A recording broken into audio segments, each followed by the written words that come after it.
Alright, greetings to all and sundry. We're here at Dystopian Defenders Wargames Club for a 2,500 point game of Dystopian Wars. What we have here is the Prussians and versus the FSA. I'll allow Colin here to take you through his Prussian fleet.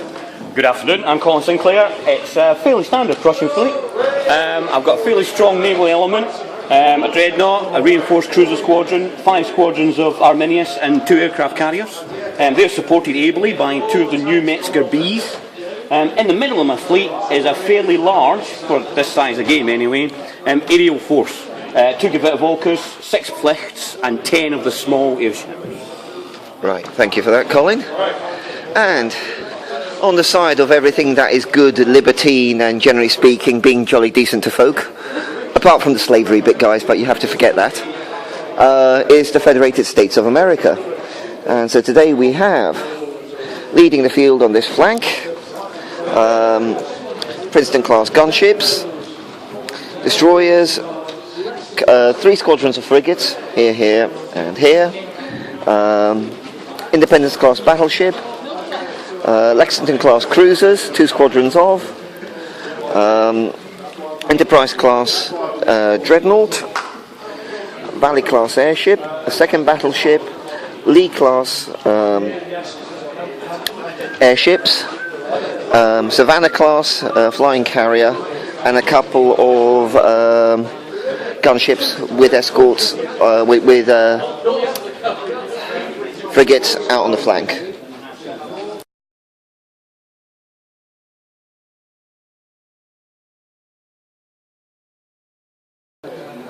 Here we are at the end of turn 1.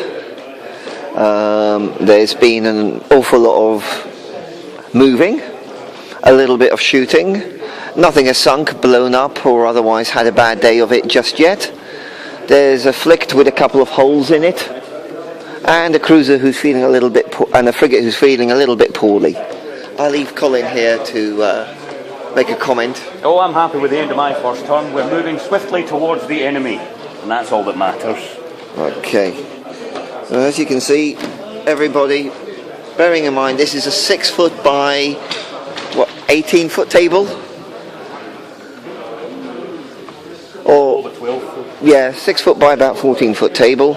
And as you can see here, the Federated States of America did get first blood, but really didn't do that much. So we have gunships heading off around the island, frigates hopefully not going to get tangled up in an island, and a lot of saily stuff heading down through the middle for a bit of a clash with a lot of fly stuff.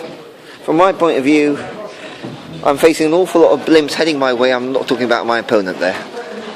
So over to turn 2, gentlemen.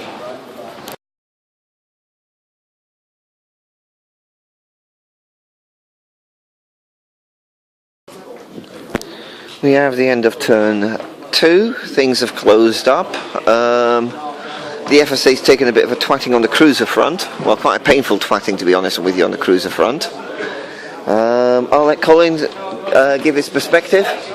I'll agree with Len that his cruisers have been totally and utterly twigged, but I've taken an awful lot of damage to my smalls and to my main boarding threats, my Pflichts. So this next turn will be telling one way or the other, I think. Yeah, I go along with that. My gunships have inflicted some pain early on. Whether they can follow that on is another matter.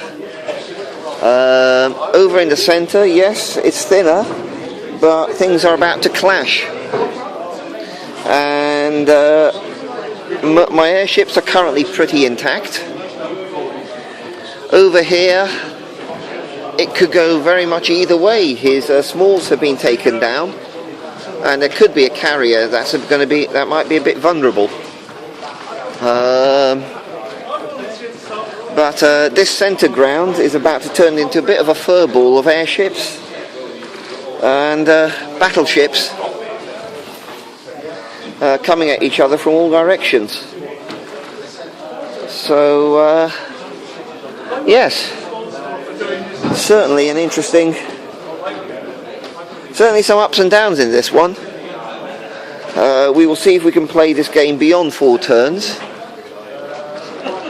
I'll be honest with you, I don't think we'll have enough left in the fourth turn. Turn 3 is going to be exceptionally bloody. I think what you're probably going to find is it's going to be large ships versus large ships. Yeah. So if we look out, things are certainly hotted up a bit. Even with the size of this board, they closed up quite quickly, surprisingly quickly, I'd say.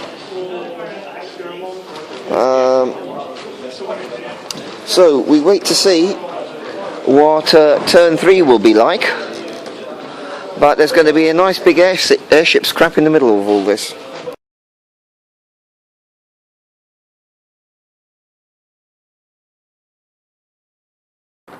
Right, end of turn 3, and what an intensely exciting, eventful turn that has been. Oh yeah. Colin, do you want to quickly explain the pain you've inflicted? Yeah, it's been a brutal turn. Actually, it's been a brutal turn on both sides. But capturing and prizing the Dreadnought after some concerted efforts from my small airships and my frigate, sinking all the remaining cruisers and doing significant damage to the remaining frigate squadrons as well. Hopefully, next turn, we've got an easy run in on a couple of Len's other large ships, and it should be all over by the end of turn 4. Right, from my point of view, yeah, losing the Dreadnought, intensely painful moment. Inability to destroy Gevittervolks coming in. They seem to soak up a huge amount of fire. My AA was too little too late. That's true. I could not stop his small flyers leaving my Dreadnought looking like a pincushion from the Speerschluders. Bit of action on the flanks with my gunships. Bit of luck dealing with his large airships. They got a bit of a slapping. But the problem is, bearing down on us, you have a Dreadnought and a reinforced cruiser squadron. I've got 2 intact battleships, but whether that's going to be enough to make the difference is going to be another matter. So we'll see. Hopefully the battery lasts on my phone long enough for this.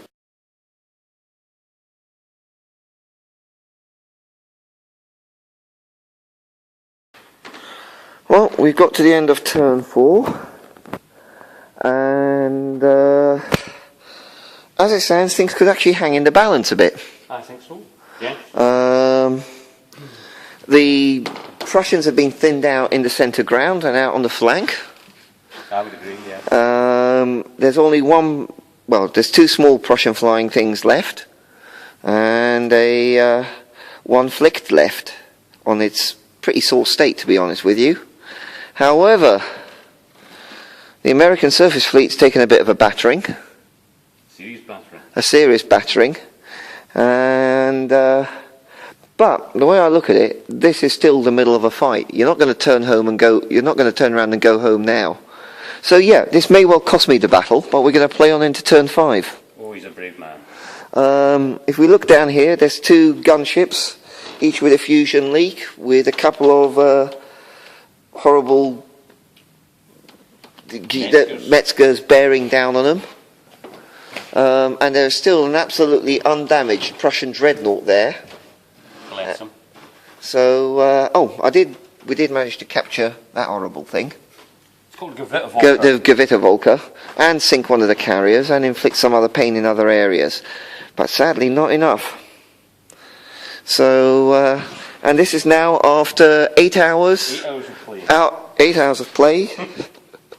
2,500 points. And we're going to play turn 5, 9 o'clock at night. So, very sad or very stupid. A bit. So guys, Dystopian Wars played to its fullest.